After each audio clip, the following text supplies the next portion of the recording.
Podcast City Network.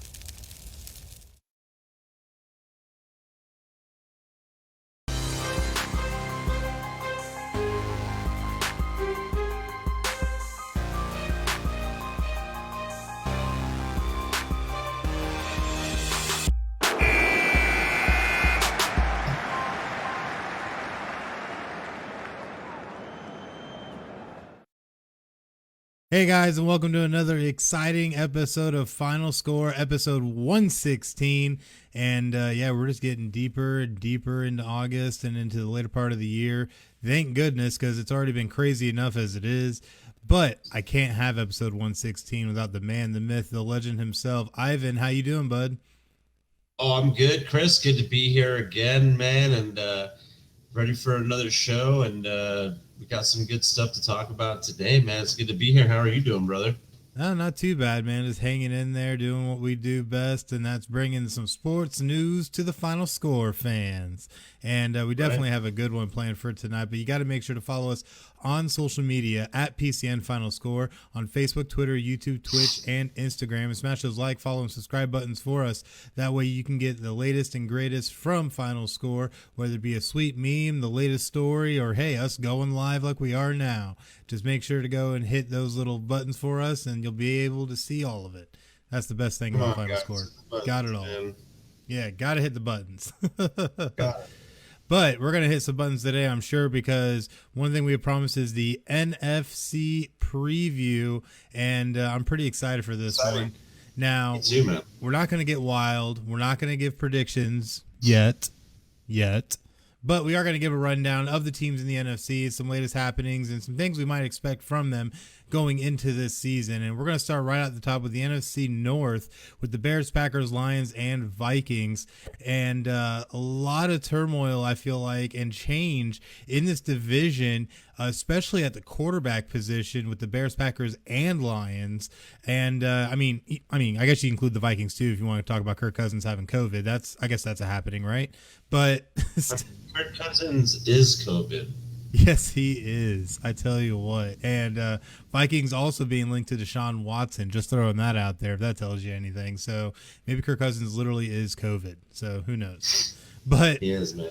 He is, man. But looking at the at some of these other teams in the division, the Packers finally finding out that they are going to get Aaron Rodgers back, which also gets Devontae Adams back to the negotiating table as well. So huge happening there. And I know that's one we've been reporting on a lot here on Final Score because, come on, reigning MVP. You can't leave the guy in the cold, man. Just how it is. Yeah, no, it is. I mean, he is a priority.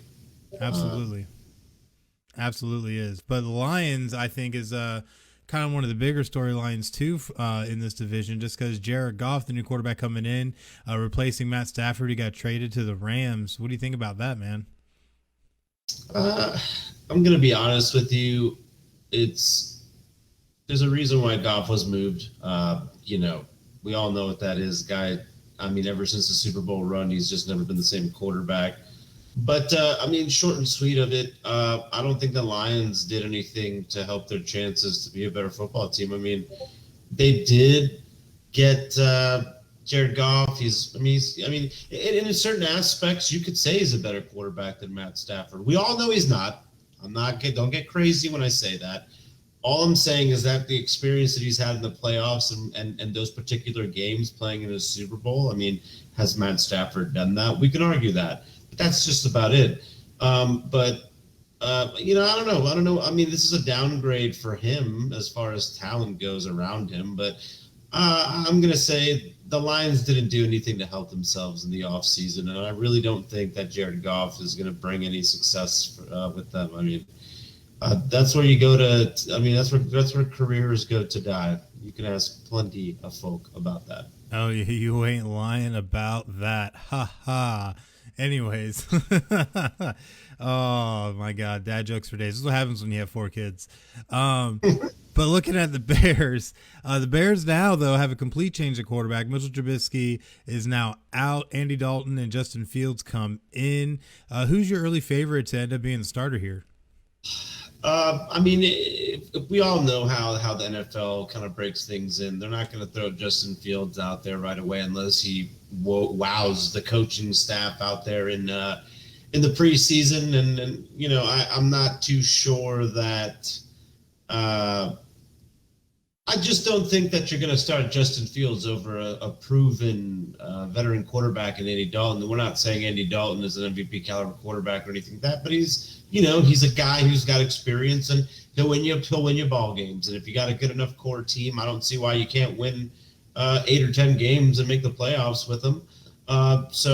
I like that. I like Andy Dalton starting, and then let's just say if it goes for the worst, then you got Justin Fields, and you're right, it's Justin Fields' show. If that does happen, so I guess it's just a wait and see right now, Chris, as far as the Bears quarterback situation goes. So, I mean, that's not a hot take. That's just what's going to happen. I would be shocked if Fields started the season, truthfully. Yeah, I would be surprised as well. Andy Dalton, like you said, the veteran quarterback coming in, probably come in to help groom Justin Fields even to a certain extent, but I think this will be Andy Dalton's show to start out with. But like you said, if it goes south, don't be surprised if the Bears turn to Justin Fields, get him that field experience that he will definitely need going forward in his career. So a lot could happen. And let's not forget, though, the Bears still have Khalil Mack, and that's the thing. So yeah, that defense is still solid, man. I mean, yeah, as long as you got Khalil Mack, he's going to be he's a perennial Pro Bowler. He's a sure first ballot Hall of Fame, in my opinion, player. So, yeah, dude. I mean, you got that guy on that side of the ball, and everything to complement him.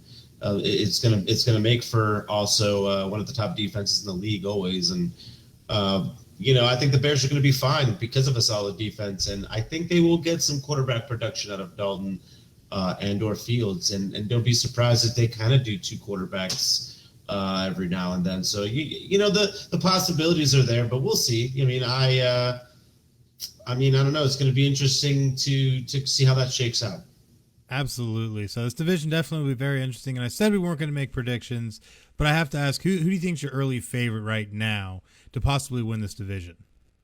Definitely the Packers, without a shadow of a doubt.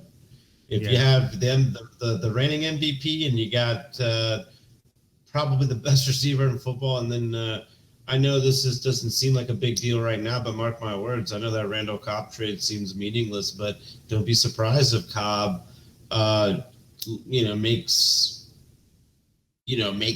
a serious impact on that offense this year with his what's I'm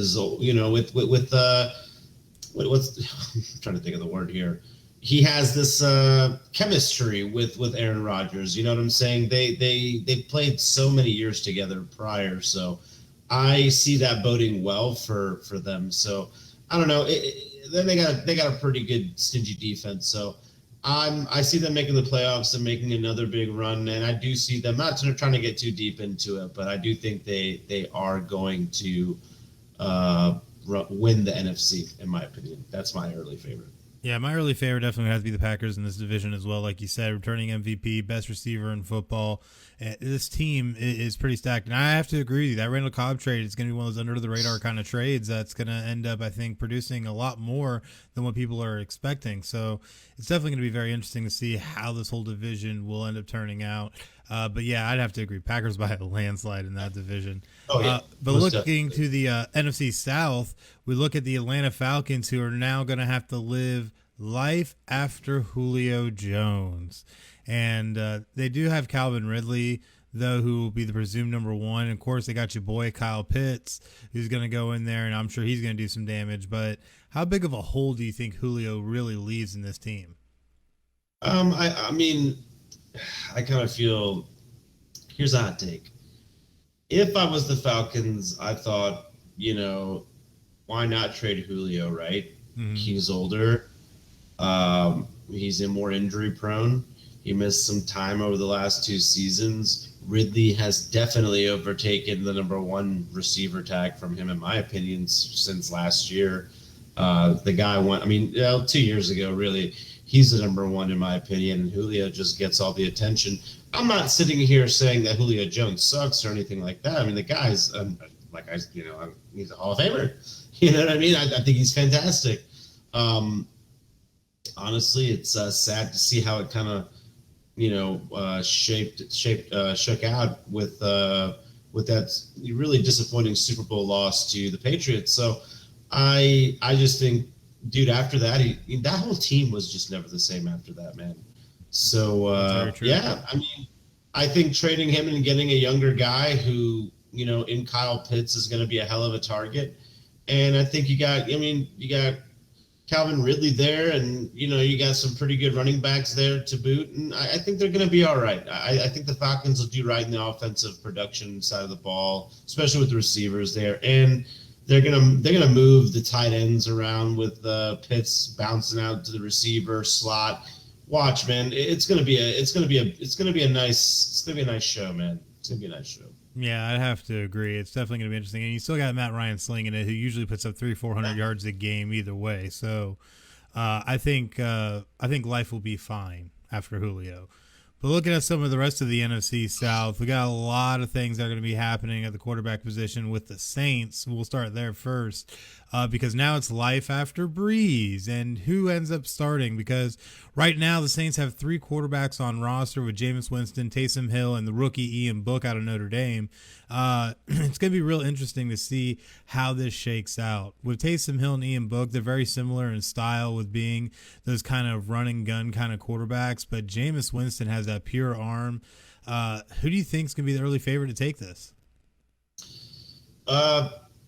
It's going to be, unfortunately, Winston, but don't be surprised if you see Taysom Hill get 50% of the snaps in the game. I mean, I could see that. I could see Hill playing some running back opposite of Kamara, trying to do some different things in that system. So it's really going to be interesting, man. I really don't know. That's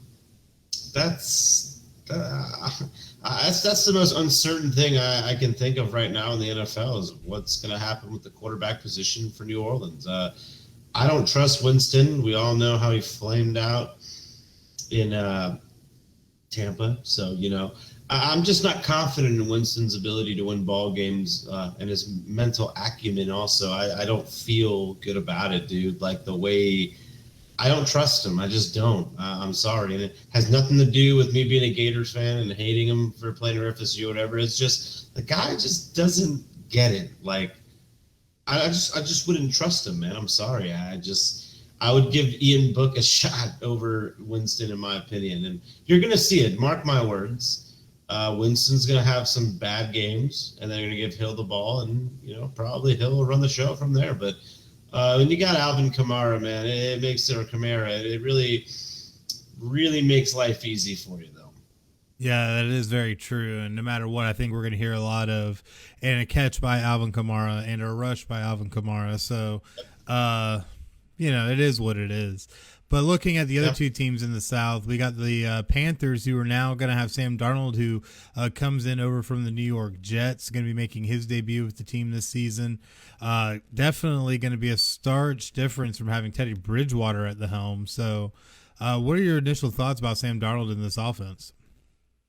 Hell, the kid's got to be happy that the Jets got rid of his ass. He's like, damn, dude, I get a new start for a team not even significantly better, but it's significantly better than the Jets. You know what I mean? Oh, yeah. What do you want me to say? I mean, I guess it's good.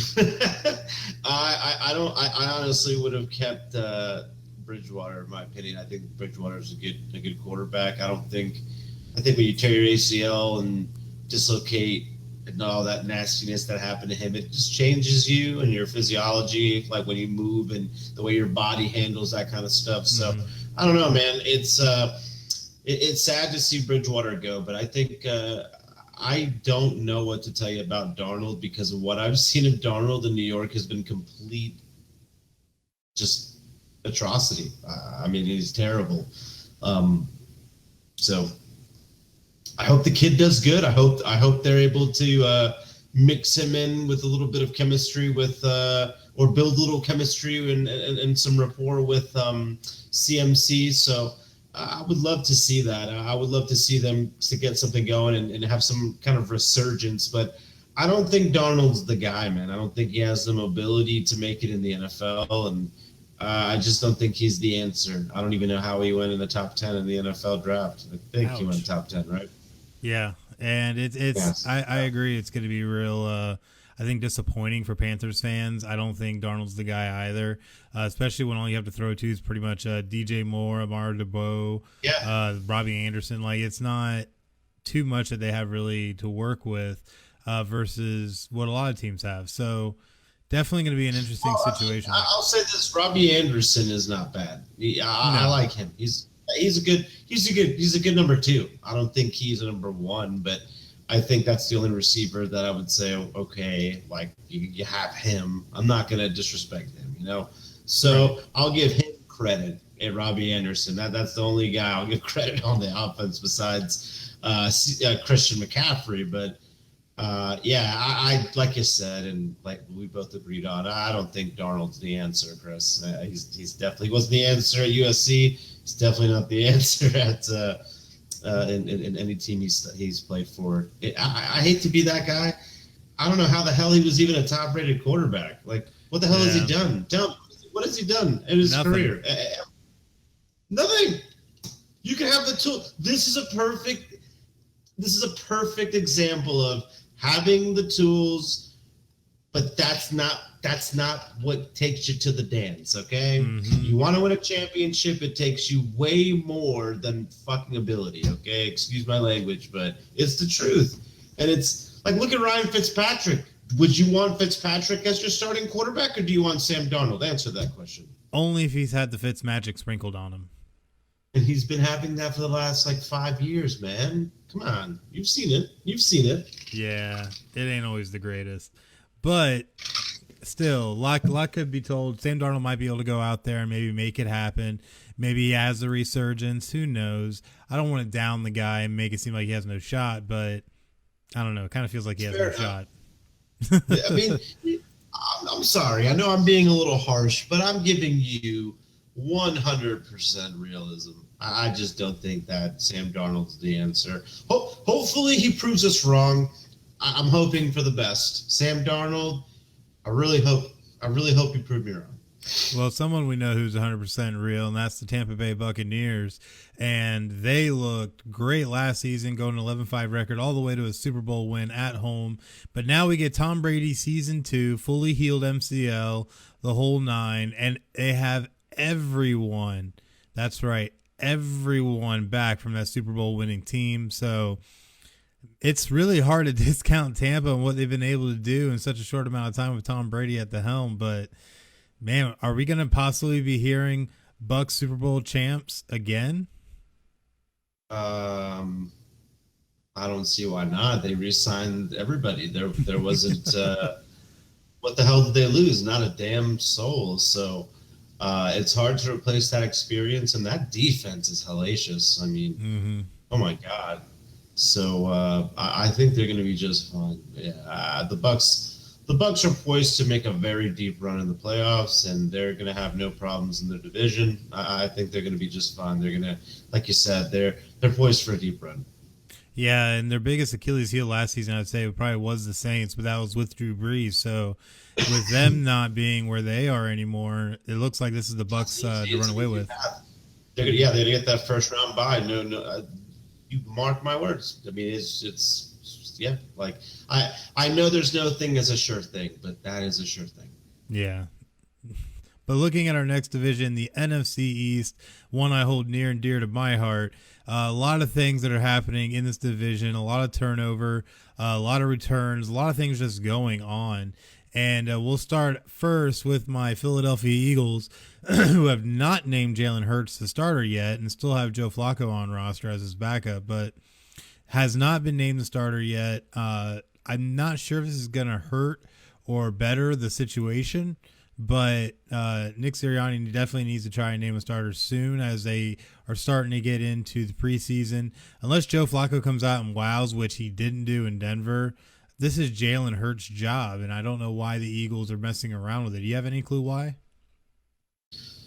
Yeah, I mean, the only thing I can think of would be you want to keep him hungry and wanting to feel like, okay, well, I like, because here's the thing: if you get too comfortable, you feel like, what if he feels like, no, I could just make more mistakes and there's no repercussions for it. So Mm-hmm. I think they want to keep him hungry. They want to put a veteran guy in the roster, maybe learn from him, maybe give Flacco some snaps, see how that goes. I mean, Jalen Hurts is still young, and I mean, I could see. I think it's kind of odd, don't you, that he is not named a starter? Very I find odd. that to be really weird. But there's got to be some mental game to it. I don't tend to quite question the coaching staff, but we all know what's going to happen. I expect Hurts to be the starter by week 1. Yeah, I do as well. It just doesn't make sense with the kind of production he was able to put up through the end of last season that he wouldn't be named a starter, even with Joe Flacco there. So, I mean, we'll see. And hopefully here in the next couple of weeks, we'll be telling you he's a starter. But looking at some of these other teams in this division, the football team of Washington, speaking of Ryan Fitzpatrick, has Ryan Fitzpatrick as their new quarterback. How do you feel about that? I think that's a solid pickup for Washington, in my opinion. I think he's got so many years and mileage on and experience at the position. I think he's played for some great football teams. He's played under some great coaches. So I think they got some great weapons there. I mean, yeah, they're still in a rebuild phase, but I don't see that as being a bad. I like Fitzpatrick. I see that being a good pickup. Yeah, absolutely. I think it could work out very well as long as he has a little bit of the Fitz magic with him. And now he doesn't have to worry about, a rookie sensation breathing down his neck and what he had with Tua Tagovailoa. So I think this will work out very, very well for him. And maybe he'll find his little niche there with the football team of Washington. But looking at some other teams dealing with some issues, the Giants have Daniel Jones coming back for year 3, and they've been having some inner turmoil. And I put this on here just because we've already seen some fights and some issues break out in training camp between players, offensively, defensively. And I wonder if there's just too much inner turmoil going on that maybe Daniel Jones doesn't have a full grasp on this. The head coach doesn't have a full grasp on this. And there might be larger issues going on in the Giants locker room. What do you think about that?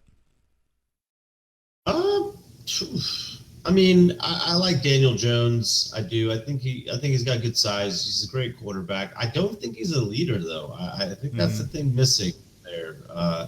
And also, it's a young team, and it sucks because Saquon is hurt. He's not there. He's not in practice and really like trying to hit it hard. So, I mean, but then again, you got to see competition and anger and build up like that. Sometimes is a good thing, Chris. I mean, and the reason why I say that is because, I really think that he. Look, I honestly think that having a fight and doing stuff like that in practice can boil over and breed some good things. Okay. I also think that Barkley coming back from injury, was it week 3, is also going to bring something back to the core of the team. But I wouldn't really read too much into that. I mean, you can view it as that, but I'm trying to think of what could it really be. But in my opinion, I just think it's just guys wanting to get out there. COVID, you really weren't doing like OTAs and preseason stuff. It wasn't like that last year, man. So I think it's just that boil over and that pent up aggression. But you like to see guys feisty out there, huh? Oh, for sure. That is true. So maybe this could be something that ends up being channeled into a positive force for the Giants, especially now that they will have Barkley back. Daniel Jones is getting more experience, and they brought in some nice shiny weapons. So maybe it'll work out for the Giants in the long run. I hope it doesn't, but that's just me being an Eagles fan. But looking at our last team that I saved for last because I hope they finish last in this division, and that's the Dallas Cowboys, who now have the return of Dak Prescott off that gruesome injury last season, as well as having hopefully Ezekiel Elliott bounce back too. He ended up having to be the bell cow after Dak went down and defense started just keying on him and ended up just having a down year. So do you think with Dak Prescott back in the lineup that they're going to be able to bounce back and get back to winning ways?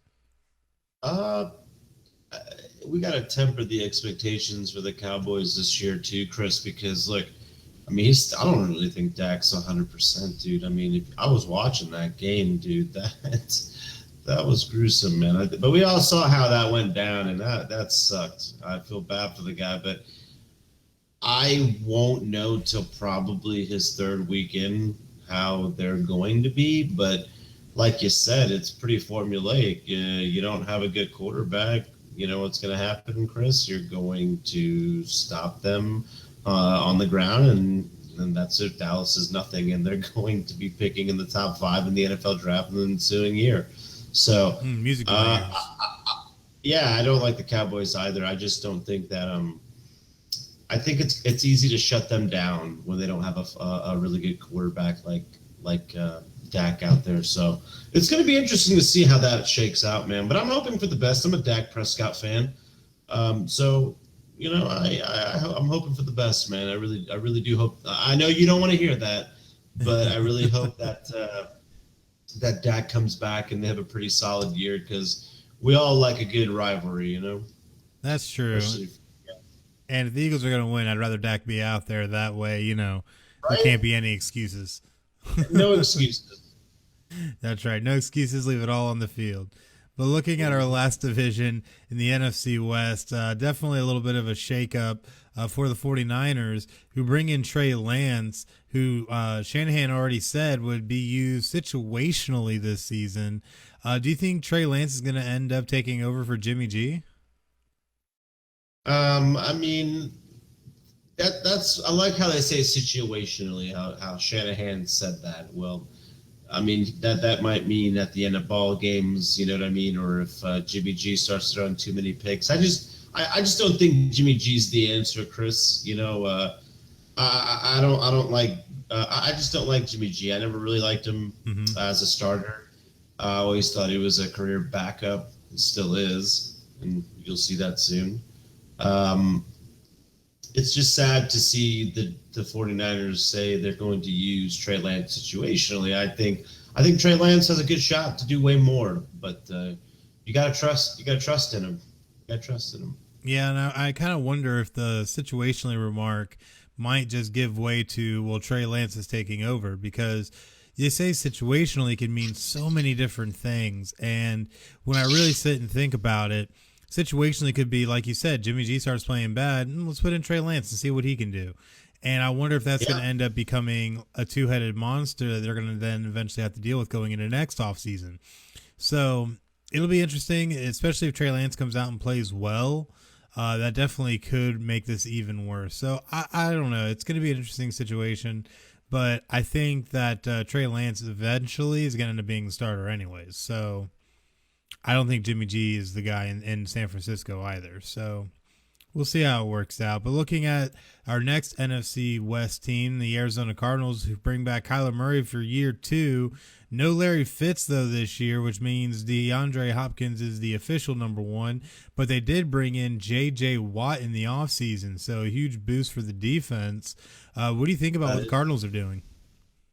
I like the moves, man. I really do. I think, you know, Fitz is going to be a Hall of Famer. Congrats to him on a great career. Thanks for everything you did for the league and for us fans. You're freaking amazing. Kyler's fantastic. I won the league. Thank you in part to Kyler Murray being amazing. I thought he was fantastic. He had a fantastic year, and I honestly played him down and thought that he would be freaking terrible. But proved me wrong, proved a lot of doubters wrong, and he's a fantastic quarterback. I love his mobility. He runs not for contact. I love his style of play. I do like him having DeAndre Hopkins. I think that defense having some pretty amazing, some good pass rushers there. It's going to just bode well for a strong, successful year 2 for Arizona and Kyler Murray. Yeah, I think it will as well. And I think the Cardinals are definitely going to take a step forward in what is a loaded division from here on out, because moving on to our next one, the Seahawks still have Russell Wilson. A little bit of offseason turmoil with him, though, you know, with a possible trade request and him rebuffing that, and, you know, him apparently having an issue with the organization, which also turned out not to be the case. Do you think any of that's going to have an effect on the Seahawks going into the season? I don't think that. I just think everything is just rumors to build up, some kind of drama into the offseason. There's not much to read in there, read into that with. So I think Wilson's going to be fine. It's going to be another strong campaign for him. He'll be considered for an MVP again. Guy's dynamic, fantastic football player. One of the best quarterbacks I've ever seen. I mean, I see them being. I don't know how strong they're going to be. The problem with Seattle is they're suffering with a really lackluster running game ever since Marshawn Lynch left. So that's their biggest issue. Until they can prove to me that they can run the ball, they're not going to be able to do that classic West Coast play action stuff. So that to me is their biggest issue right now. Yeah, I definitely have to agree with that. It's definitely going to be interesting to see how this one shakes out for them. They still definitely got ponies in the stable, though, when you look at guys like DK Metcalf, Tyler Lockett, and stuff like that. So it's going to be interesting. I think Seahawks are going to be pushing in this division, but I still feel right now that the early favorites for this division is going to have to go to the LA Rams. I feel they honestly upgraded at quarterback, getting Matt Stafford over Jared Goff. Who's going to be making his debut? Matt Stafford making his debut with the team this season, and you still have that stellar defense of the Rams that just decimates teams. So I'm really excited to see how this one will play out and to see how Stafford's going to be in this offense. What do you think? Wow, yeah, what a way to make a splash into. Love how I'm yawning like that at randomly. God, looks like the long day is catching up to me. But no, to the point that I was making, Matt Stafford is fantastic. I think he's going to do fantastic for the Rams. Don't be surprised if you see just a different ball player out there. If you see with a little pep in his step, I think Matt Stafford's going to do fantastic. I'm really excited. I cannot wait to see how he does for them, because we're finally going to see Matt Stafford play for a good football team and for a great coach. Mm-hmm. And I just can't wait to see what they muster up in that offensive war room. So it's going to be interesting, man. Oh yeah, definitely is, and I can't wait to see what that's going to look like. But that is the end of our NFC preview. We definitely made it all the way through. Hats off to everybody. And next week, we will bring you the AFC preview. So definitely make sure to join us next week for episode 117 when we have that. But you also need to go and check out all the great content that we have on our content platforms. What can you tell us about that, Ivan? Oh, yes, absolutely. Guys, if you want to catch us, listen to us on Spotify, iHeartRadio, Apple Podcasts, Amazon Music, Pandora, TuneIn, and Stitcher, Podbean, Google Podcasts, Player FM, Bullhorn, Castbox, Listen Notes. And on video, you can catch us on YouTube. Search keyword PSN Final Score. And if you want to catch us online, it's podcastcity.net/Final Score. Hit the like, follow, and subscribe button, guys. We got a lot of good stuff for you here. Yeah, definitely do that. Check it all out. A lot of great stuff going on over there. But now it is time for our next segment, which is the Big 12 and Pac-12 officially had a meeting this past Tuesday with a lot of different topics that were discussed, including scheduling alliances and even a possible merger between the two conferences. Now, nothing is official as of yet, but we can always speculate wildly because it's what we do best here. So, absolutely.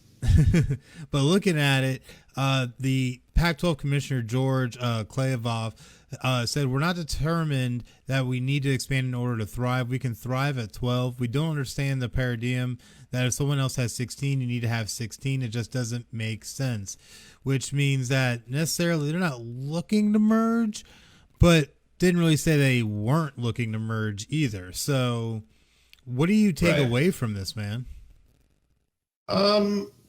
It's kind of a, hey, if it happens, if we need to do this, I want to know you're down. You know what I mean? I really want to know how that's going to shake out.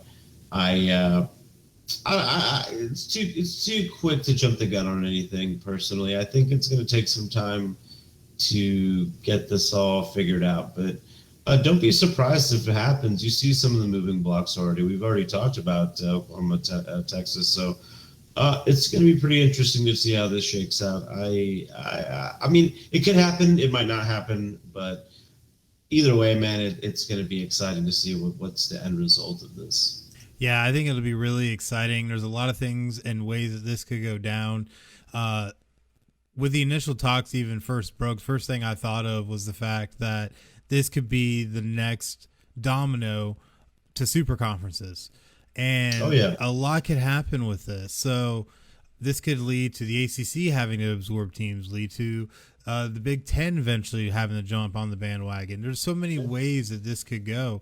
I want to know though, what do you think will happen? What is your prediction for the situation? I think the situation is going to break down as in my opinion. I think they will break down a bunch of conferences into big, like huge ass super conferences, like we're saying here, 16 or 20 team conferences, because it only makes sense, dude. Like, it'll make it easier to do more tournament style playoff games, so that we don't have to mince anything like, oh, Alabama played in a weak conference, or Florida, is in too hard of a conference. Like, everything will just be more balanced, and there will be no more out of conference games, because you won't need to. And then the games become a premium when you're having teams play that never have played before and will not play for years, because there's no more, out of conference games. So it could be exciting. I just want to see what happens out of this. So Absolutely. Personally, though, I think both these conferences will eventually merge. I think this will actually happen, just because as the SEC absorbs more and more teams, the other conferences are going to be left in the dust, and they're going to have to do something drastic. So my official prediction is that the Big 12 and Pac-12 will merge and become the Southwestern Conference, or become the Big 16 or Big 20, depending upon how many teams they actually keep from the Big 12. And this could lead to 10-game conference schedules very easily, especially if you get to 20 teams, and then it gives you two out of conference dates to be able to schedule whoever. So I mean, it all still could work. And then, like we said, with the playoff expanding, there'll be no more question on who is or isn't the best. Oh, this team didn't play that team. Oh, well, they play in this conference, not that conference. So I think this will all end up with super conferences no matter what. But in this particular situation, I really like the sound of the Southwestern Conference. It gives a nice, rip off of the Southeastern Conference. But, hey, it all works. It all works. It does. Oh, my goodness. But something else that always works is good old FinalScore merchandise, which you can now get on Podcast City Network, because at the PCN shop, they have what you need, whether it's a neck gaiter to protect you from COVID-19, a mug for your morning coffee, or a t-shirt just to look cool. They got you covered. Get the latest apparel and gear for your favorite podcast and Podcast City Network by visiting podcastcity.net/shop and checking out the lineup. And a lot of great stuff going on over there, including new fixed edge gear, new FinalScore gear, all kinds of stuff that's been hitting. So definitely make sure to go and check it out. But that does bring us to our next topic, and that is Josh Allen, who just got paid, signing a 6-year extension worth $258 million, which is $43 million annually, with $150 million guaranteed, which is the largest guarantee that we have seen in an NFL contract in NFL history. Absolutely crazy. What are your initial thoughts to him signing this contract? I am proud of him, man. I mean, Josh Allen, I think everybody wrote that kid off. I mean, in 2018, they were like, whatever, man. And I like him. I like everything that he brings to the table. I think he's your modern day quarterback. He's solid on the ground. He can run the ball. He can, dude, he's a freaking dynamo. The guy can throw the ball and throw dimes, no less, man. So not only does he's a dual threat, an NFL dual threat. So I think it's robbing the man of just saying he throws beautiful balls. I just think his mental game is on another level, and it's about damn time Buffalo has had some luck and some success at the quarterback position. So I'm happy, man. Kudos to that kid, man. Make that damn money. Make it rain, bro. Go to the strip club. Do your thing, bro. Have fun with it. And he definitely has been producing since coming into the league. In the 16 games he played last year, he ended up having 4,500 yards, 37 touchdowns, only 10 interceptions. Absolutely killing it. Threw for almost 70%. That's what I'm saying. The dude is killing it and ended up being the MVP runner-up. So this guy, I think, is the guy. And I am happy for Buffalo finally having a quarterback. The first good quarterback since Jim Kelly. And I've been feeling for this franchise for a long time. Jim Kelly, good Lord. You ain't lying, man. It has been a long time. Like almost 30 years, man. Good Lord. If not 30 years. Yeah, it's about this time they started going to the Super Bowl, and that was 30 years ago. So yeah. Crazy, man. Crazy. But hey, hats off to him getting this deal done and getting the big bucks. And the 150 million beats out Patrick Mahomes' 141.5 million guarantee that he got in his nearly $500 million contract. So absolutely crazy. Guaranteed money, I think, is becoming the wave of the future, especially for pro football. We already see it in so many other sports, but man, hats off. I can't say it enough. Hats off to Josh Allen. I agree. Congrats, brother. Yeah, and it was crazy. He said that he got the call at 3:40 something in the morning from his agent. Said he couldn't wait, even though he had practice at 10 a.m. He said he started calling everybody, calling his parents, calling his brother, telling his girlfriend, whole nine, and just going wild. Which, I mean, I would too, man. You just got $250 million handed to you practically. So now let's see if they can go out there and earn it and make it happen. 150 guaranteed, my man. Woo-hoo. Yeah, which means no matter what, $150 million. That is, we'll never see that kind of money in our lifetime. I can tell you that. No, absolutely not. But you know what we will see in our lifetime is all the great stuff that we have over at Podcast City Network. What can you tell us about that, Ivan? FinalScore is a proud member of Podcast City Network, Chris. Podcast City Network has 20 independent podcast members across all genres of podcasting. Find PCN on all major social media platforms, including Facebook.com/Podcast City Network, Twitter at Podcast City Net, Instagram at Podcast City Net as well. YouTube, search keyword Podcast City Network, and you can just go to the website, podcastcity.net. So we're always looking for interested podcasts and podcast hosts and content creators to join the network, but we understand that may not be what you're looking for right now. You may just need a new logo, an intro, an outro, video music for your show, live stream hosting, voice over work, or just some one-on-one consulting. No matter the need, we have you covered. Just go to podcastcity.net/services and fill out the content form for an estimate so we can help you reach your podcasting goals. Be creative, be independent, be yourself. Podcast City Network, my man. Yeah, buddy. Good stuff. Loving it. Right. And our next topic, though, MLB trade deadline, something we haven't been able to talk about quite yet up until now, but we're finally going to hit and maybe even miss on it a little bit as we bring you the MLB trade deadline hits and misses. And I'm really interested. This is a specially curated list from you, Ivan, and I'm very interested to see what you got, man. What do you got? So I'm going to start with my biggest losers of this trade deadline. So I'm going to start with the Tampa Bay Rays, man. In my opinion, they needed to bolster their starting rotation, and they also needed to get some infield depth. So they did trade for Nelson Cruz during kind of the beginning of this month, where kind of guys were flying around. You know what I'm saying? Where there were like preliminary kind of trades, but they did miss on Kimbrel and on Chris Bryant. So I'd say for that reason, Chris, they're not the biggest loser, but they are one of the biggest losers for that reason. So also, this list also consists of players, not only just teams, but I would say Michael Pineda would have to be one of those players that kind of got shafted, I would say. He's he had a 3.89 ERA with a 119 WHIP, 64 strikeouts, and he's also in the final 2 years of his contract. So what's crazy is the Twins are in last place, so I don't really understand how they didn't leverage a deal there. So that was kind of weird. So I thought Pineda kind of lost out on that, especially with the Twins being in last place. You kind of got to make a move there. Mm-hmm. And that's when you go to front office and say, hey, you thinking about something? So I don't know. I think it sucks for him, but I'm going to say third out of the four on my list here is the Houston Astros, man. I would have liked to have seen them get a big bat.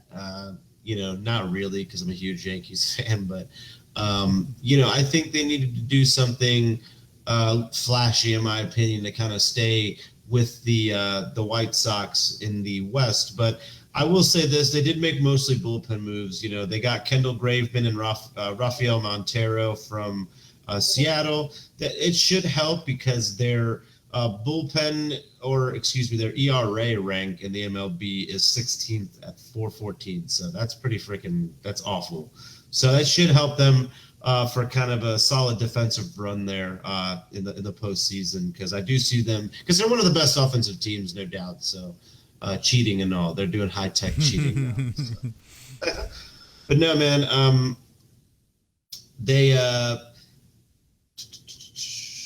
Yes, okay, that's right. Sorry, I was losing track here. But the good thing is they did stay in the race because they did pick up. I want to say, I'm reading that right. Craig Kimbrell. They should. That's what happened. The White Sox picked up Craig Kimbrell, and they missed out on him. And they should have picked up a center fielder, which they didn't do. That's what I was mixing up here. Yeah, but all in all, I think Houston will be fine. But they should have picked a replacement there at center field. That would have been nice instead of just bolstering their bullpen. But either way, I still think they lost out on this trade deadline. But the biggest loser, in my opinion, is the Rockies. And I say that because they made no moves. They're 44-59, Chris. That is horrendous, okay? Mm-hmm. You got to start making moves to get that farm system up. You didn't make any moves. And most notably, you didn't move Trevor Story. You could have got a lot for him. I'm just going to throw that out there. But, the thing that's kind of shitty too is they botched Nolan Arenado, and they got a lot of players with expiring contracts that they made no moves. So in my opinion, I think that's the biggest loser in this trade deadline is the Colorado Rockies. You could have really brought it home with some good with some good minor league acquisitions, but they shit the bed, so to speak. But no, now I'm going to move to my biggest winners. I'm going to say it's not the biggest, but I will say Minnesota Twins did a great job. They traded Jose Barrios. They unloaded that contract, and also I want to say he was in the final year of his contract as well. But he's 27 years old with a 3.48 ERA, 104 WHIP, 126 strikeouts. And that's all in 121 innings. So that's pretty damn stellar. So the Blue Jays got a great pitcher in Jose Barrios, but they did get Austin Martin and right-hander Simeon Richardson. So that's cool. They got some backups there to bolster their young depth behind. I want to say, who's that center fielder they got in Minnesota? That guy's. I can't think of his name. He's pretty damn good. Byron Buxton. There it is. Got that kid there, and he's good. But yeah, no, I think the Twins did good unloading him by getting some good payback for that and getting some good young talent there. But number 2 on that list is short and sweet. San Francisco acquiring Chris Bryant, man. I mean, that's pretty damn huge. With the huge purge going out in Chicago. So that's fantastic. I mean, there's not really much to say. Guy's a fantastic player. But also Oakland, Jesus Luzardo for Starling Marte also acquired Yan Gomes and Josh Harrison from the Nats. So that's a big deal. That's good for Oakland. They needed to get some players like some youth on that front too. So that's fantastic. And also getting Andrew Chafin from the Cubs was a big deal too. They got some good relief help in getting Chafin. But ultimately, not to drive out too long, but I think the biggest winner here at the trade deadline was, I don't even need to look at this, is Max Scherzer and Trey Turner going to the Dodgers. I mean, that right there, I think they got their second World Series in a row. I'm not trying to jump the gun here, Chris, but I think the Dodgers really, I mean, dude, they didn't just get Scherzer. They also got Trey Turner, who's an unbelievable shortstop.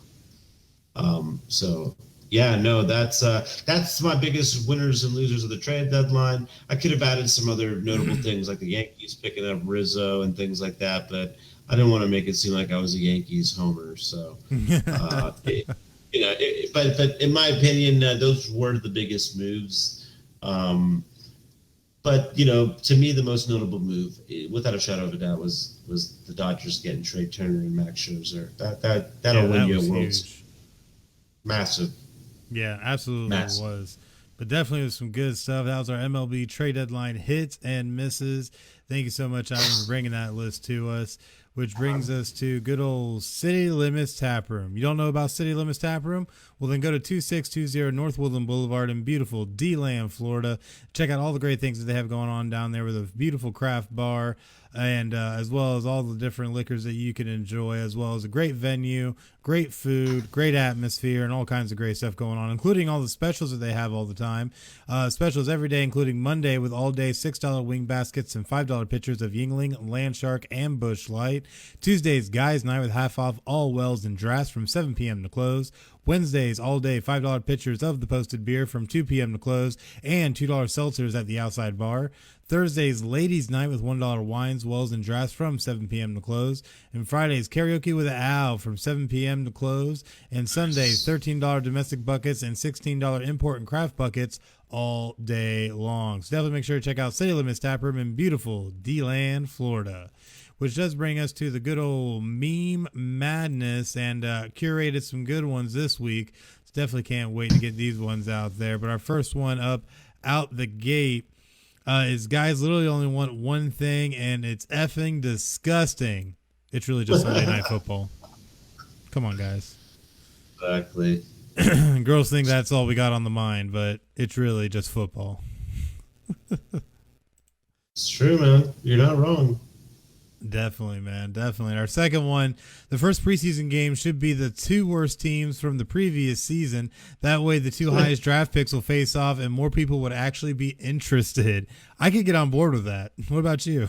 I completely agree, man. I would love it. That's a hell of an idea, man. I want to see the two best picks go at it. Let's go. Get them out there. Absolutely. That definitely would be great. Our next one says a lot of dads are going to come out of retirement once they see these. Some good old New Balance cleats. Are you kidding me? New Balance cleats? Good Lord. Oh, some dad somewhere is going, New Balance makes cleats. Let me go get a pair. Good Lord. But our next one is Cowboys fans after seeing Micah Parsons recover a fumble in a preseason game. Oh, man. I hope you can get a refund on that tattoo. Oh, my gosh. Too good. Facts. He's going to learn real quick how disappointing it is to play for them. Hope he didn't put a year on that thing. Oh, my gosh. Too crazy. That's definitely something a Cowboys fan would do. Not surprised. Our next one's a good old quote from Chad Ochocinco himself, who said, I took Viagra before every game and people thought they'd stop me. How are you going to stop me running on 3 legs every Sunday? This guy's ridiculous. Holy cow. You got to love it, man. But I got to ask you, have you seen that meme of the guy who bites a gold medal and kisses the girl, pops the champagne, all that? Well, this guy actually recreated that meme at the 2020 Tokyo Olympics. Can you believe that? That is fantastic. Oh, that's too good. That is too good. I love that, man. That's Like the thing that cracks me up is I would have loved if they just gave him the goddamn champagne. I mean, that would have made it almost perfect. I mean, this was it. This was great, but I would have loved to have seen that. That would have been hilarious. Oh yeah, that would have been real good. That would have been really good. And our last one is Ben Roethlisberger always dresses like he's going to fight a traffic ticket. It's true, man. It is true. Oh yeah, too true at this point, man. I tell you what. But hey, it's Ben Roethlisberger. You know, during COVID, he had the COVID beard and everything. You know, I feel like he always just like plays into whatever he's doing. Oh me. But that was our meme madness. We thank you guys so much for joining us. But now we can talk a little bit about joining Podcast City Network. What can you tell us about that, Ivan? Have you? No, I was right. Damn it. Have you? All right, Chris, let's start over. Have you always wanted to start a podcast but didn't know how? Do you already have a podcast but don't know how to grow it? Are you always trying to find ways to make your podcast profitable? You can learn to do it here at Podcast City Network. We offer consulting services and tutorial classes to help with learning to better expand your knowledge and to grow your show. We also give access to our network of shows to help with cross promotions, guests, and overall reach, while also becoming a part of our ever-expanding PCN community based on people helping people. The best part is no membership fee. So what are you waiting for? Go to podcastcity.net/join now and join the fastest growing independent podcast city network around. Or podcast network around, Podcast City Network. Go join, damn it! I'm actually going to join and start trying to start something, man. And like I said, I want to do a 3-headed monster with you, like we were talking last week, man. We can birth some other creations. Oh man, definitely wouldn't be against that. But that does bring us to the good old give or go. And we got two good topics this week. Our first one is Team USA men's basketball team beats France to win their 4th straight gold medal at the Tokyo Olympics. Give or go? I'm going to go with it, man. I'm so proud of the boys, man. I know they started off strong with a lot of they had a lot of scrutiny on them with some of these early losses, but dude, who gives a shit? Sometimes you need to lose in order to figure out tendencies and how teams play and what they're doing over there. So kudos to them. Great job for bringing it home for us. And hey, not to sound like a rude asshole, but fuck you, China. We have 39 gold medals. We won the gold medal count. Eat that. Eat it. Finally got 39 to 38. Let's go. Let's go. I love it. And I think we also lead the overall medal count as well. So yeah, we do. Killing it. Can't go wrong with that. But our next give or go topic, class of 2020 and the Centennial class were enshrined in the Pro Football Hall of Fame. Give or go? I'm gonna give. What do you think? I want to hear what you think about it. Oh man, so yeah, this is definitely interesting. Finally getting a lot of guys like Peyton Manning enshrined, Troy Polamalu gets enshrined, even some old classics get enshrined, and it was a really great ceremony. I just watched Peyton Manning's speech a little bit earlier before I got all set up for today, and he brought a tear to my eye. It was great stuff. Really great to see all of these wonderful players that we've seen through all different walks of the NFL finally getting enshrined. Definitely was awesome, especially Troy Polamalu. They got the hair just right on the Bronx bust. That bust that they made for him was fantastic. Like, I'm jealous that's not my hair, man. I was about to say, I'm jealous it's not my hair. Like, I'm trying to grow the hair long, and yeah, I can't capture that essence. Maybe I gotta start using Head and Shoulders. Maybe that's what it is. That's what it is, guys. Free ad for them just now. They gotta be pretty happy about that. Oh yeah, for sure. That does bring us to the end of Give or Go. Thank you guys so much for listening. That also brings us to PodChaser, because Apple Podcasts is no longer the only reliable source for podcast discovery.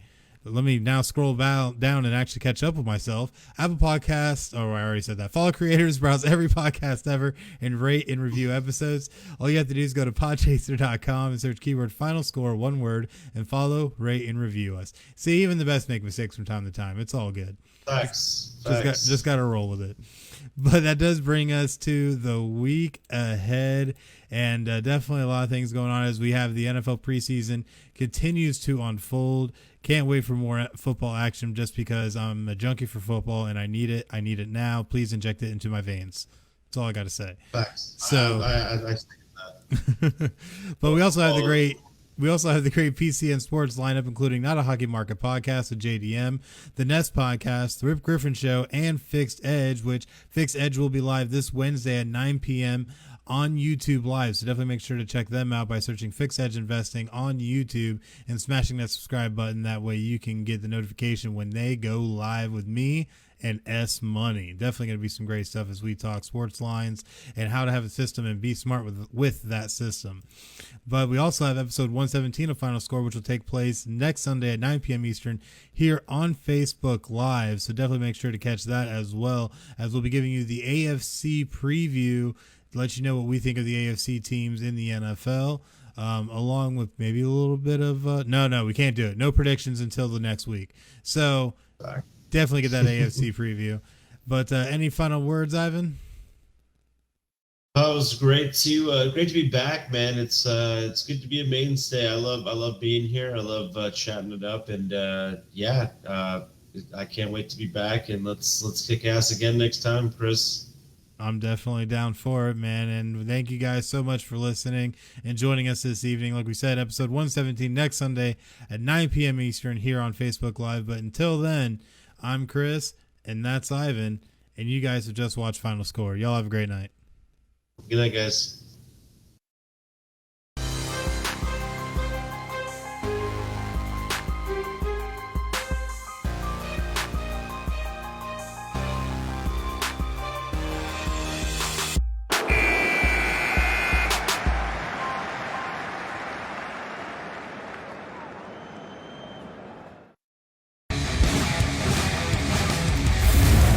Podcast City Network.